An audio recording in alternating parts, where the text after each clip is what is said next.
लागलं घरी की माझ्या डोळ्यातून पाणी व्हायला सुरुवात होतं. त्याच अभंगांनी आम्हाला शिकवलं. मी स्वतःला भाग्यवान समजतोय की पाणी देण्याची सेवा करायचे. अंगावर शहारे येत होते, जे काही प्रसंग होते. खरं तर खूप भावुक झालोय मी. भावनिक असा एक महत्वाचा अनुभव होता. म्हणजे नमस्कार, रामकृष्ण हरी. अभंग तुकाराम या आमच्या सिनेमाचा आज प्रीमियर आहे आणि फायनली पहिल्यांदाच प्रेक्षकगृह म्हणजे चित्रपटगृहामध्ये सगळ्या प्रेक्षकांसोबत हा सिनेमा पाहताना खरं तर खूप भावुक झालोय मी. पण दिग्पाल लांजेकर सरांचे खरं तर खूप खूप आभार, ज्यांनी माझी ही निवड केली आणि ज्यांनी पाहिलं मला महाराजांच्या भूमिकेमध्ये, जे एका अर्थी मी पण स्वतःला पाहू नव्हतो शकलो. आणि आता प्रत्यक्षामध्ये मोठ्या स्क्रीनवर जेव्हा हा सिनेमा पाहण्याची संधी मिळतेय तेव्हा एक एक गोष्ट, एक एक सीन, त्यामागचा केलेला अभ्यास किंवा त्यामागचे दिलेले इन्स्ट्रक्शन्स आता ते कसे रिफ्लेक्ट होत आहेत आणि काय कसं व्हायला हवं होतं यानुसार मी गोष्टी पाहतोय. तर अर्थात महाराजांची एंट्री झाल्यावरच, महाराज म्हणजे आपल्या सगळ्यांचं प्रेरणास्थान आहे. त्यांची एंट्री झाल्यावर सगळ्यांकडून जी एक हुटिंग आली आणि ओव्हरऑल सगळ्यांकडून एका अर्थी जे कौतुक होतंय ते अर्थात महाराजांचं आणि संपूर्ण टीमचं आहे. रामकृष्ण हरी. मी विपिन सुर्वे.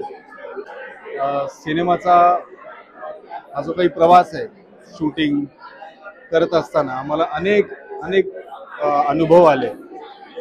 आणि ते अनुभव म्हणजे जेव्हा आम्ही आतापर्यंत शक्ती प्रदर्शनाची मांडणी केली आहे, की म्हणजे आपण शिवराज अष्टकामध्ये पाहिलं असेल तर शक्ती प्रदर्शन आपण या ठिकाणी पाहिलं होतं. आणि आता भक्तीचा संगम म्हणजे भक्ती काय असते, श्रद्धा काय असते, हे सगळं अनुभवताना अक्षरशः आम्हाला क्षणोक्षणी पदोपदी आम्हाला आमच्या अंगावर शहारे येत होते, जे काही प्रसंग होते.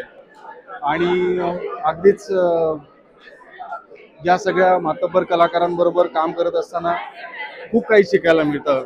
योगेश सर, अजय दादा, समीर सर, अगेन आमची मंडळी, दिग्पाल दादा, हे सगळं आमच्याकडून छान पद्धतीने काढून घेत असतात. त्यामुळे आमचं काम सगळ्यांपर्यंत चांगल्या रीतीने पोहोचतं. त्याच्यामागे फार अडचणी असतात, पण आम्ही म्हणतो की ते आमच्याकडून, आमच्या सगळ्या टीमकडून, दादाकडून ते सगळं करून घेतात. त्यामुळे आम्हाला या सिनेमाचा एक भाग असल्याचा खूप अभिमान वाटतो. मी अभिजित श्वेतचंद्र. अभंग तुकाराम या सिनेमामध्ये मी विठुरायांची अनेक रूपं साकारतोय. आणि मला असं वाटतं मुक्ताईपासून ते अभंग तुकारामपर्यंत विठू माऊली साकारताना खूप भावनिक व्हायला होतं. आणि खूप काही बदल आयुष्यामध्ये घडलेत, मनामध्ये घडलेत, स्वभावामध्ये घडलेत. आणि हे दोन्ही सिनेमे खूप काही देऊन गेलेत आणि भरभरून देत आहेत पुढे आयुष्यामध्ये सुद्धा.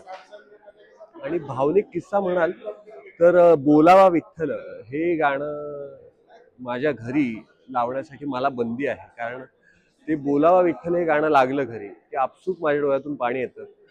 मला कळत नाही का, कोणास ठाऊक. तर ते मी माऊलींना सुद्धा म्हटलं, अजय दादाला सुद्धा म्हटलं की ते गाणं लागलं घरी की माझ्या डोळ्यातून पाणी व्हायला सुरुवात होतं. तर मला असं वाटतं कुठेतरी अशा पद्धतीचे ते गाणं तयार झालेलं आहे, ते कुठेतरी भावनिक ती साथ जाते आणि आपसूक डोळ्यातून पाणी येतं आणि खूप इमोशनल व्हायला लागतं. तर मला असं वाटतं हे सिनेमे आपल्या पुढच्या पिढीला खूप काही देऊन जातील. आणि आवर्जून सर्वांनी सहकुटुंब, सहपरिवार, मित्रमैत्रिणींसोबत हा सिनेमा बघा. रामकृष्ण हरी.